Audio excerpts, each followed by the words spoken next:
Découvrez les aventures de Clotilde. Salut les amis, ça va? Oui, Oui, ça va, vous avez passé un bel été? De ouf. Ouais, non, je demande ça alors qu'on est en octobre et qu'il pleut. En même temps, parler des vacances, moi c'est ce qui me fait tenir, hein. L'été c'est la vie, le reste c'est nul, le reste c'est 9 mois de l'année, le reste c'est une grossesse, hein, l'angoisse.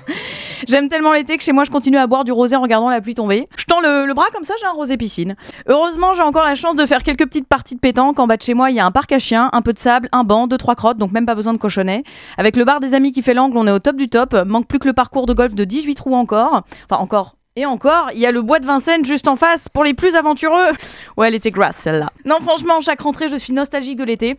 Et cette rentrée est pire que toutes les autres. La preuve, je ne l'ai pas faite avec vous car j'étais trop occupée.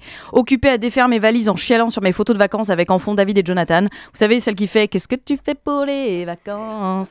Moi, j'ai visité Bourg-en-Bresse. Non, c'est pas vrai, en fait, j'étais sur la côte basque. J'ai même ramené du sable de là-bas. Et alors, je sais ce que vous allez me dire. Ouais, ramener du sable, c'est un truc de bobo. Mais moi, c'est uniquement pour remplir mon sablier et regarder le temps qui passe jusqu'aux prochaines vacances, ok? Cet été, j'ai fait tellement de trucs cool. J'ai fait du vélo, de la rando, du surf. J'ai même fait l'amour sur la plage. Ouais, c'est d'ailleurs de là que proviennent les grains de sable.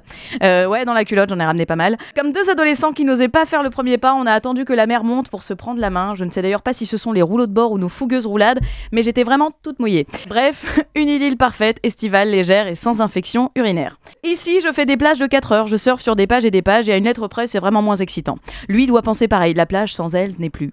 Je me noie dans l'information et les réseaux sociaux, je garde mes lunettes noires uniquement pour absorber les milliards de pixels que je me prends dans la face. J'ouvre des fenêtres mais aucune ne m'aère véritablement l'esprit. Comme bon nombre de Français, ma rentrée est une succession de journées de télétravail sans saveur, hormis celle du saucisson, peu lumineuse dans tous les sens du terme puisque même mes idées en zoomant sont diminuées. Comment ne pas être déprimé dans ce contexte? Comment ne pas cumuler alcoolisme et diabète? C'est une enquête de Frédéric Pinard. En plus, cette année, Noël va arriver beaucoup plus tôt que prévu. Tout le monde préférera allumer des bougies plutôt que de voir sa facture EDF. Terminons tout de même cette chronique par quelque chose de positif. En 2022, les séances chez le psy seront remboursées. Wouh! Hurrah! Parce que je commençais sévèrement à creuser mon découvert. Je vais enfin pouvoir mettre de l'argent de côté et partir au soleil si les frontières ne se referment pas d'ici là. Auquel cas, je vous enverrai une carte postale de Bourg-en-Bresse. Et je vais vous laisser là-dessus. Merci de m'avoir écouté.